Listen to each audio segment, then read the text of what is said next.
Podcast Network Asia.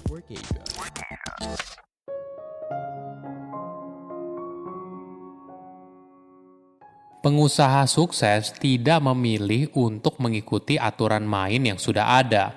Dia mencari jalannya sendiri yang jarang dilewati oleh banyak orang. Halo semuanya, nama saya Michael. Selamat datang di podcast saya, Sikutu Buku. Kali ini saya akan bahas buku The Rebel Rules karya Chip Conley. Sebelum kita mulai, buat kalian yang mau support podcast ini agar terus berkarya, caranya gampang banget. Kalian cukup klik follow. Dukungan kalian membantu banget supaya kita bisa rutin posting dan bersama-sama belajar di podcast ini. Buku ini membahas bagaimana menjadi berbeda bisa mendorong kamu menuju kesuksesan. Kebanyakan orang selalu play by the book, artinya menjalani sebuah kegiatan apapun mengikuti aturan yang sudah ada sebelumnya. Mereka tidak bertanya, hanya melakukan sesuatu yang sudah terbukti berhasil di masa lalu. Namun tidak semua orang mengambil jalan yang sama. Ada segelintir orang yang memilih jalan berbeda.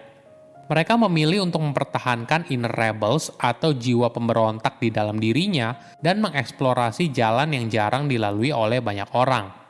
Mereka tidak takut dicap aneh, karena mereka sadar hidup yang mereka pilih sebagai pemberontak akan membuat hidup yang mereka miliki layak untuk dijalani.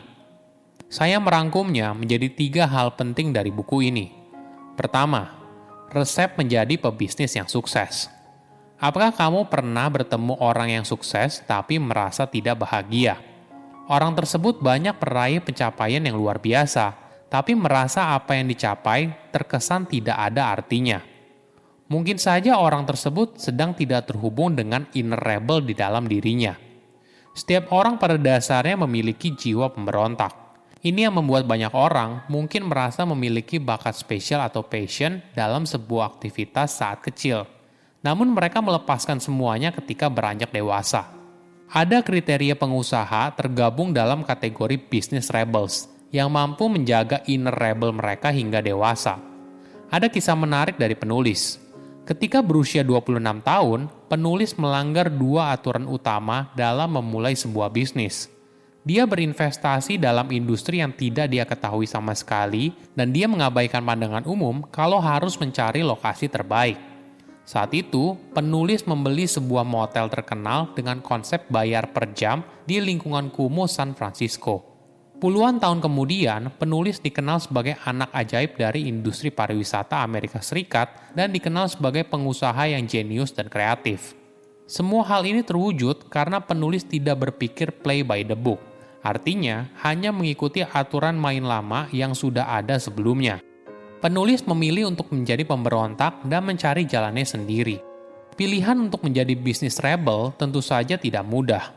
Kamu tidak mengikuti aturan yang dilakukan oleh banyak orang saat memulai bisnis. Maka jangan heran, kamu pasti akan mengalami banyak penolakan, mungkin saja dari lingkungan sekitar. Penulis memberikan saran berharga apabila kamu ingin memulai bisnis. Jangan memulai bisnis dengan teman. Ini adalah kesalahan umum yang dilakukan oleh pemula. Mereka memulai bisnis dengan teman karena berpikir kalau resep kesuksesan bisnis itu berasal dari rasa saling percaya. Namun sayangnya, banyak bisnis yang dimulai dari pertemanan malah cepat sekali gagal. Begitu juga dengan pertemanannya. Makanya ada yang bilang, sudah hilang bisnis, hilang teman juga. Rasa saling percaya dalam bisnis tentu saja penting, namun yang jauh lebih penting, kamu mencari orang yang bisa melengkapimu. Orang tersebut harus kompeten dan punya keahlian yang tidak kamu miliki. Menjalankan sebuah bisnis memang tidak mudah, apalagi jika kamu punya ide bisnis yang berbeda. Dukungan dari rekan bisnis dan beberapa karyawan awal sangat penting untuk menentukan apakah bisnis kamu bisa sukses atau tidak.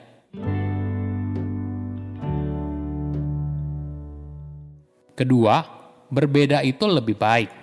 Perlu dipahami, bisnis rebels itu bukan berarti pengusaha tersebut mengambil resiko secara sembrono atau pemimpin yang kejam. Penulis menekankan, bisnis rebel yang ideal itu harus bisa menyeimbangkan 4 karakter yang membuatnya bisa sukses, yaitu vision, passion, insting, dan agility. Pertama, vision atau visi. Visi ini ibaratnya adalah mata dari sebuah bisnis rebel. Seorang bisnis rebel memiliki visi sebagai arah yang menentukan mau ke arah mana perusahaannya bergerak. Sehingga ketika situasi dan kondisi semakin sulit, perusahaan tidak kehilangan arah dan masih bisa terus bertahan. Kedua, passion. Passion ini ibarat jantung. Setelah visinya sudah jelas, maka sebuah perusahaan butuh diberikan passion agar setiap karyawan memiliki semangat untuk bergerak bersama menuju visi yang sudah ditetapkan. Ketiga, insting. Ini ibaratnya keberanian dari bisnis rebel.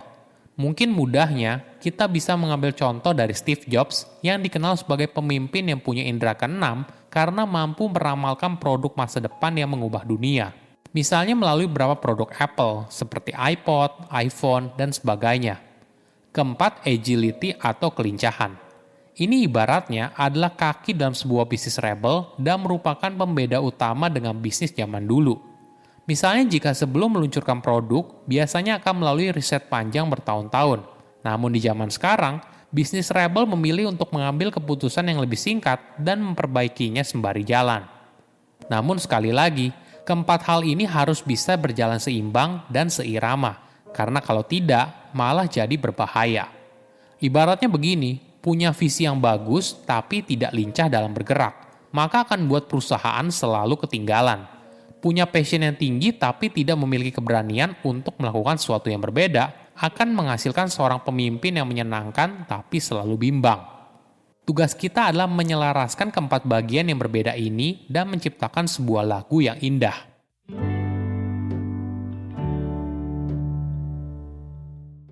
Ketiga, pelayanan kepada konsumen.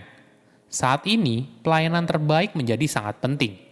Ini bukan hanya teori penjualan semata, namun persaingan yang semakin ketat menuntut kita untuk bisa memberikan pelayanan yang lebih baik.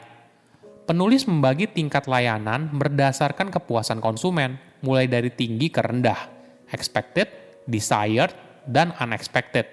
Kita bahas satu persatu ya. Pertama, expected atau sesuai yang diharapkan.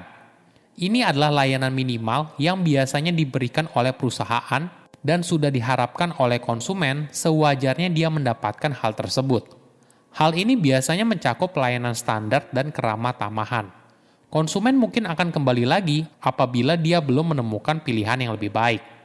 Kedua, desired atau sesuatu yang diinginkan. Ini adalah layanan yang diinginkan oleh konsumen dan apabila dia mendapatkannya, maka dia akan merasa puas. Ketiga, unexpected atau tidak terduga. Ini adalah layanan yang di luar bayangan konsumen sebelumnya. Layanan ini berusaha membuat konsumen merasa spesial sehingga bisa menjalin hubungan emosional dengan konsumen. Dampaknya, dia akan dengan senang hati bercerita hal baik tentang pengalamannya di lingkaran sosial yang dia miliki. Ini adalah tingkat yang harus menjadi target untuk dicapai. Mungkin pertanyaannya, bagaimana cara membuat konsumen merasa spesial dan merasakan pelayanan tidak terduga? Salah satunya dengan menentukan moments of truth dari konsumen. Ini merupakan titik di mana perusahaan berhubungan langsung dengan konsumen. Mungkin misalnya interaksi langsung di toko, departemen penjualan, atau tim customer service, dan sebagainya. Kita harus bisa memastikan di setiap titik interaksi dengan konsumen, kita bisa mengetahui sudah ada di level mana dan bagaimana caranya untuk memastikan tim kita selalu memberikan kualitas terbaik di setiap interaksi dengan konsumen. Tidak cukup hanya ingin berani berbeda, tapi apakah kamu berani untuk menjadi diri sendiri dan menjalani hidup yang kamu inginkan? Saya undur diri, jangan lupa follow podcast Sikutu Buku. Bye-bye. Pandangan dan opini yang disampaikan oleh kreator podcast, host, dan tamu tidak mencerminkan kebijakan resmi dan bagian dari podcast Network Asia. Setiap konten yang disampaikan mereka di dalam podcast adalah opini mereka sendiri dan tidak bermaksud untuk merugikan agama, grup etnik, perkumpulan, organisasi, perusahaan, perorangan, atau siapapun dan apapun.